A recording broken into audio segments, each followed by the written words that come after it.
सभी को हेलो। आज मुझे आपसे कैल्शियम के बारे में बात करने में बहुत खुशी हो रही है।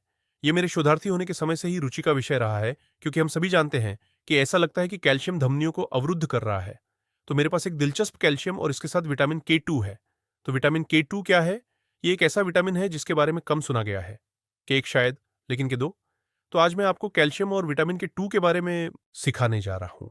और मैं इसमें इतनी रुचि इसलिए रखता हूँ क्योंकि मुझे लगता है कि यह एक बहुत महत्वपूर्ण अध्याय है, ये समझने के लिए कि क्या चीज शरीर की धमनियों में अवरोध पैदा कर रही है। तो चलिए इसमें गहराई से उतरते हैं। तो आप जानते हैं, ये एक शोधार्थी के रूप में मैंने देखा कि हृदय की धमनियों में अवरोध मधुमेह के साथ आते हुए प्रतीत होते हैं, है ना? उच्च रक्तचाप, अपक्षयी जोड़ रोग, जिन मरीजों को गठिया है उनमें से कई का वजन बहुत अधिक है। खराब दांत, खराब मसूड़े और दंत क्षय कोरोनरी धमनियों से जुड्ढे प्रतीत होते हैं। और मैं हमेशा सोचता था कि ऐसा क्यों होता है। अस्थियों के साथ कुछ हो रहा है, और उन सभी को ऑस्टियोपोरोसिस है। तो कोरोनरी मरीजों का ऑस्टियोपोरोसिस के साथ क्या संबंध है? वे मेरे पास आते हैं क्योंकि उनके कूल्हे के प्रत्यारोपण, घुटने के प्रत्यारोपण हुए होते हैं। और मैं अक्सर सोचता हूं कि इसका हृदय रोग से क्या संबंध है। ऐसा क्यों है कि हृदय रोगी जोड़ों की बीमारी से ग्रस्त हो रहे हैं? या इसके विपरीत, जिन मरीजों की अस्थियां कमजोर हैं और जिन्हें ऑस्टियोपोरोसिस है, उन्हें कोरोनरी आर्टरी रोग हो रहा है? जब मैंने शोध करना शुरू किया, मैंने कैल्शियम के बारे में पढ़ना शुरू किया, और मैंने ध्यान देना शुरू किया कि खराब अस्थियों और ऑस्टियोपिनिया के कारण हर कोई कैल्शियम सप्लीमेंट्स ले रहा था। और फिर अध्ययन आने लगे कि जो कैल्शियम सप्लीमेंट्स आप अपनी अस्थियों और सामान्य स्वास्थ्य के लिए लेते हैं, वे वास्तव में मृत्यु दर बढ़ा रहे हैं। तो ऐसे कई अध्ययन हैं जो दिखाते हैं कि अगर आप दैनिक आधार पर 1 ग्राम से अधिक कैल्शियम सप्लीमेंट लेते हैं, तो यह हृदय संबंधी जोखिम को 20% तक बढ़ा देता है। अब अगर मेरे पास एक दवा होती जो आपके हृदय संबंधी जोखिम को 20% तक कम करती, तो मैं निश्चित रूप से यह आपको देता। लेकिन यहां मेरे पास एक कैल्शियम सप्लीमेंट है जो आपके जोखिम को 20% तक बढ़ा देता है, लेकिन कोई इस बारे में बात नहीं कर रहा है। इसने वास्तव में मेरी रुचि इस तरफ बढ़ा दी कि कैल्शियम से जोखिम क्यों बढ़ता है। इसलिए हमने इसे जांचा। महिला स्वास्थ्य फैल अध्ययन एक बड़ा अध्ययन था, और इसने दिखाया कि 1 ग्राम कैल्शियम मौलिक कैल्शियम सप्लीमेंटेशन ने मृत्यु दर को 15% से 22% तक बढ़ा दिया। आपकी मृत्यु दर बढ़ती है कैल्शियम सप्लीमेंट लेने से, और यह विटामिन डी सप्लीमेंटेशन के साथ या उसके बिना था। और हमने पाया कि गुर्दे की विफलता वाले मरीजों में उन्हें लगातार कैल्शियम सप्लीमेंट भी दिया जाता था। सिर्फ हर दिन कैल्शियम लेने से उनका जोखिम 22% बढ़ गया। और फिर भी उन्हें लगता था कि वे कैल्शियम ले रहे हैं क्योंकि वे अस्थि रोग नहीं चाहते। वे अच्छे मजबूत दांत चाहते हैं, वे मजबूत जोड़ और कूल्हे चाहते हैं, लेकिन नहीं। तो कैल्शियम सप्लीमेंटेशन के बारे में सच क्या है? एक चीज जो हमने सोची कि यह रक्त के थक्के बढ़ा सकता है, क्योंकि अगर आप चाहते हैं कि रक्त का नमूना थक्का बने, तो आप क्या करते हैं? आप उसमें कुछ कैल्शियम डालते हैं, सही है, और यह जम जाता है। यह एक और चीज कर सकता है, जो है उच्च रक्तचाप का कारण बनना।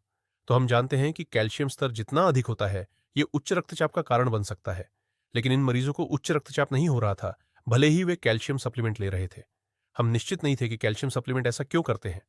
तो अब मेरी सिफारिश सभी के लिए है कि तब तक कैल्शियम सप्लीमेंट न लें जब तक इसके लिए कोई अच्छा कारण न हो।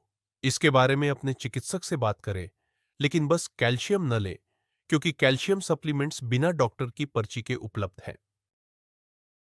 तो कुछ और है जो कि कैल्शियम चयापचय से जुड़ा है, और आज मैं आपको बताने जा रहा हूं कि शायद इसका उत्तर विटामिन के 2 है। तो विटामिन के 2 क्या है?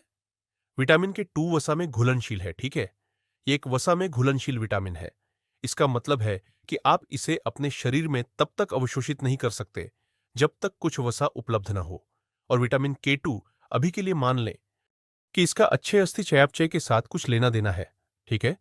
कि आपको मजबूत अस्थियों के लिए विटामिन के 2 की जरूरत है। तो क्या होगा अगर आप विटामिन के 2 को अपने शरीर से दूर कर दें? क्या आपको अस्थि रोग हो जाएगा? आप विटामिन के 2 को दूर क्यों करेंगे? हमारे अंदर विटामिन के 2 की कमी क्यों होती है? मैं ऐसा क्यों सोचूंगा कि किसी को विटामिन के 2 की कमी है? और आज मैं आपको सिखाने जा रहा हूं कि आप में विटामिन के 2 की कमी होती है, क्योंकि हमने जीवन शैली में बदलाव किए हैं, क्योंकि यह वसा में घुलनशील है। और अब हम कम वसा वाले आहार पर हैं। पिछले 40 वर्षों से हमने यह प्रयोग किया है, और मुझे यकीन है कि आपने मेरे YouTube वीडियो देखे हैं जो आपको स्पष्ट रूप से दिखाते हैं कि कम वसा वाले आहार के बारे में यह बात बहुत अच्छी सलाह नहीं है, क्योंकि इसके साथ आई विटामिन ए, डी, ई और के की कमी। आपको अपने रक्त प्रवाह में इन विटामिनों की थोड़ी मात्रा की जरूरत होती है ताकि इसका प्रबल प्रभाव हो सके। और जब हम इन विचित्र आहारों पर जाते हैं, जैसे कि ये सभी कम वसा वाले आहार, तो आप उन विटामिनों को अवशोषित नहीं कर पाएंगे। और यही हम वास्तव में देख रहे हैं। तो मैं आपको विटामिन के बारे में थोड़ा और बताता हूं और ये सब कैसे एक साथ घटित होता है। तो उदाहरण के लिए, आपकी अस्थि में दो प्रकार की कोशिकाएं होती हैं, ऑस्टियोक्लास्ट और आपके ऑस्टियोब्लास्ट्स। ऑस्टियोब्लास्ट्स वे अस्थि का निर्माण करती हैं। इसका मतलब है कि वे रक्त प्रवाह से कैल्शियम लेती है, इसे अस्थि में धकेलती है ताकि आपकी अस्थियां मजबूत हो। ऑस्टियोक्लास्ट्स वे अस्थि को नष्ट करती हैं। ठीक है, तो वे अस्थि को नष्ट करती हैं, वे अस्थि को अल्वनीकृत करती हैं, वे कैल्शियम को बाहर निकालती है। तो इसका काम करने का तरीका यह है कि कैल्शियम को बांधने के लिए आपको ऑस्टियोकेल्सिन की जरूरत होती है, लेकिन ऑस्टियोकेल्सिन को वातावरण K2 में सक्रिय करने की। तो अगर आपके शरीर में विटामिन K2 नहीं है, तो आपके अंदर इन रसायनों का कार्बोक्सिलेशन नहीं होगा, जिसे ऑस्टियोकेल्सिन कहा जाता है। और ऊतकों में इसका समकक्ष मैट्रिक्स ग्ला प्रोटीन कहलाता है। तो इस प्रोटीन को दो चीजों द्वारा सक्रिय किया जाना चाहिए, विटामिन डी और विटामिन K2। अब ऊतकों में यह रासायनिक पदार्थ एक अलग काम करता है। यह कैल्शियम को बांधता है और इसे रक्त प्रवाह में ले जाता है ऊतकों से बाहर। तो अस्थि में यह कैल्शियम का जमाव करता है, लेकिन ऊतकों में यह कैल्शियम को ऊतकों से बाहर खींचता है, इसे रक्त प्रवाह में ले जाता है ताकि यह फिर अस्थियों की ओर जा सके। तो यह मैट्रिक्स GLI प्रोटीन वे ऊतकों में क्या कर रहे हैं और वे कहां उत्पन्न हो रहे हैं? वे रक्त वाहिकाओं की स्निग्ध मांसपेशी कोशिकाओं द्वारा उत्पन्न किए जाते हैं। तो रक्त वाहिकाओं में स्निग्ध मांसपेशी कोशिकाएं होती हैं, वहीं पर वे वासोडाइलेट और वासोकॉन्स्ट्रिक्ट कर सकती हैं। वे इस प्रोटीन का निर्माण करती हैं। इस प्रोटीन को विटामिन K2 द्वारा सक्रिय किया जाना चाहिए। जब यह सक्रिय होता है, तो यह कैल्शियम को बांध लेता है और इसे रक्त वाहिका से बाहर ले जाता है। जब विटामिन K2 नहीं होता है, तो कैल्शियम को रक्त वाहिका से बाहर ले जाने के लिए कोई चीज नहीं होती है। जब अस्थि के लिए विटामिन K2 नहीं होता है, तो अस्थि खनिजीकरण नहीं कर पाती है, क्योंकि अस्थि में वह विशेष प्रोटीन हाइड्रोक्सी एपेटाइट से जुड़ता है और फिर कैल्शियम अस्थि में फंस जाता है। तो आप उम्मीद करेंगे कि विटामिन K2 की कमी ऊतकों और रक्त वाहिकाओं में कैल्सिफिकेशन का कारण बनेगी और अस्थियों का अवमूल्यन करती है। तो यह ऑस्टियोपेनिया का कारण बनता है और यही हम देख रहे हैं। आपको और अधिक अपक्षयी जोड़ रोग हो जाते हैं, अधिक ऑस्टियोपेनिया, और वहां अधिक कैल्सिफिकेशन होता है जहां कैल्सिफिकेशन नहीं होना चाहिए। रक्त वाहिकाओं को अस्थिपंजर नहीं बनना चाहिए। तो यह हो रहा है कि कुल शरीर कैल्शियम वास्तव में काफी अच्छा है, लेकिन यह सब गलत जगहों पर है। और कैल्शियम सप्लीमेंटेशन मदद नहीं करता, क्योंकि कैल्शियम सप्लीमेंट वे अस्थि तक नहीं पहुंच पाते हैं। आपको रसायन चाहिए, आपको हार्मोन चाहिए, आपको एंजाइम और सहकारक चाहिए इसे अस्थियों में डालने के लिए। तो विटामिन K2 की कमी, यार, एक बहुत मजबूत संबंध लगता है। और विटामिन K के दो प्रकार हैं, विटामिन K एक और के दो। तो K1 का संबंध जमावट से है, इसलिए हमने इसे लंबे समय तक नजरअंदाज किया, क्योंकि हमने सोचा कि विटामिन K ही विटामिन K है। वास्तव में आप जानते हैं कि विटामिन K के 10 प्रकार होते हैं, 1 से लेकर 10 तक, लेकिन महत्वपूर्ण है विटामिन K एक और विटामिन K2। तो K1 का संबंध जमावट से है, और अगर आप इसे विरोध करना चाहते हैं तो आप कुमाडिन लेते हैं। तो यह एक रक्त पतला करने वाली दवा है। यह कैसे काम करती है? यह विटामिन K1 का विरोध करती है। K2 के बारे में क्या? खैर, अगर आप कुमाडिन लेते हैं तो आप K2 का भी विरोध करते हैं। तो क्या इसका अर्थ यह है कि जब आप किसी मरीज को लंबे समय तक कुमाडिन या रक्त पतला करने वाली दवा दे रहे हैं, तो क्या उस मरीज को भी विटामिन K2 की कमी होगी, क्योंकि आप इसका विरोध कर रहे हैं? और जवाब है हाँ। और मैंने व्यक्तिगत रूप से 30 वर्षों से जाना है कि जो मरीज कुमाडिन पर होते हैं, उन्हें धमनियों का कैल्सिफिकेशन होता है, उन्हें महाधमनी का कैल्सिफिकेशन होता है, उन्हें वॉल्व का कैल्सिफिकेशन होता है, उन्हें कोरोनरी धमनी का कैल्सिफिकेशन होता है। तो हमें यह सालों पहले पता था। हमें इन कड़ी को जुड़टहने में 30 साल लग गए। और अब हम जानते हैं कि कुमाडिन मरीजों को समस्या होती है, क्योंकि उनके अंदर केवल विटामिन K1 की कमी नहीं होती है जो आप चाहते हैं, क्योंकि वे नहीं चाहते कि उनका खून जम जाए, बल्कि उनके अंदर विटामिन K2 की कमी भी होती है।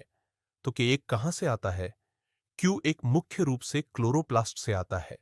तो कोई भी हरी पत्तेदार सब्जियां और शैवाल, वहीं से विटामिन Q1 आता है। तो विटामिन के 2 कहां से आता है? अब विटामिन के 2 के दो स्रोत हैं। एक है पशु स्रोत और दूसरा है मेरा पसंदीदा किण्वित उत्पाद। देखिए, सब कुछ एक साथ आ रहा है कि क्यों मैं किण्वित उत्पादों को प्रोत्साहित कर रहा हूं। तो चलिए विटामिन के 2 को देखते हैं, जिसे मेनाक्विनोन भी कहा जाता है।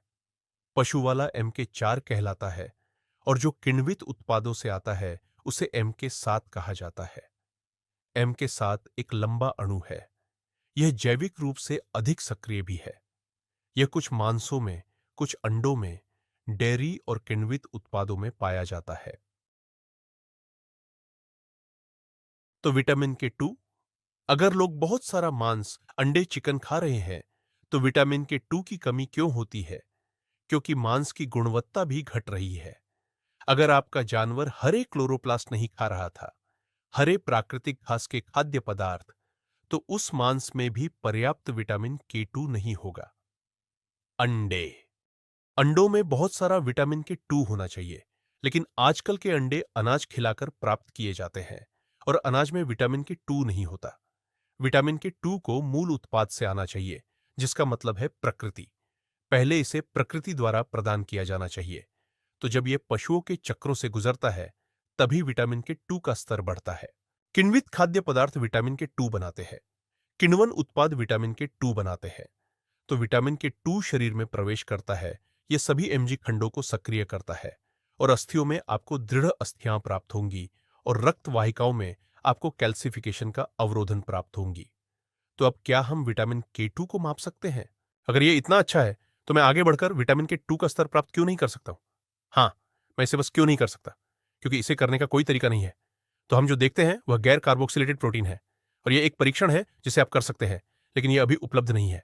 इसे केवल अनुसंधान उद्देश्यों के लिए उपयोग किया जा रहा है और इसी तरह हम सारी जानकारी एकत्रित करते हैं। एक बड़ा अध्ययन किया गया था और आप संदर्भ देख सकते हैं।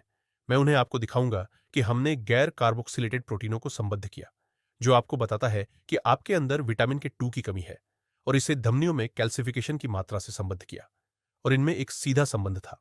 जितने अधिक गैर कार्बोक्सिलेटेड MGLI प्रोटीन होते हैं, उतना ही अधिक कैल्सिफिकेशन इन धमनियों में होता है। तो इसने वास्तव में हमें सोचने पर मजबूर कर दिया कि हे भगवान, हमारे साथ यहां एक समस्या है।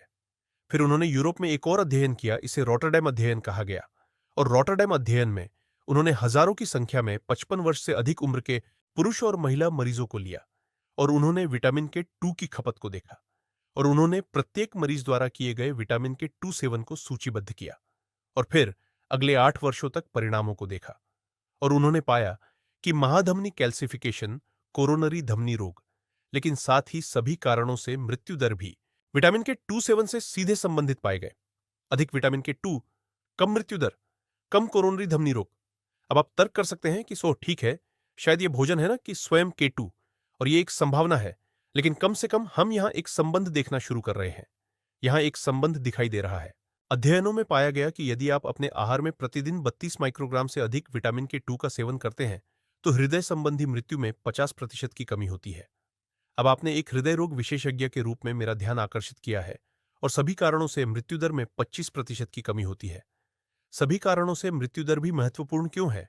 इसका अर्थ है कि यह सिर्फ दिल के दौरे को कम नहीं कर रहा है, यह अन्य चीजों को भी कम कर रहा है। मृत्यु के अन्य कारण, जिसमें कुछ कैंसर भी शामिल हो सकते हैं, और कुछ अध्ययन दिखाते हैं कि विटामिन K2 की खुराक से कुछ प्रकार के कैंसर कम होते हैं।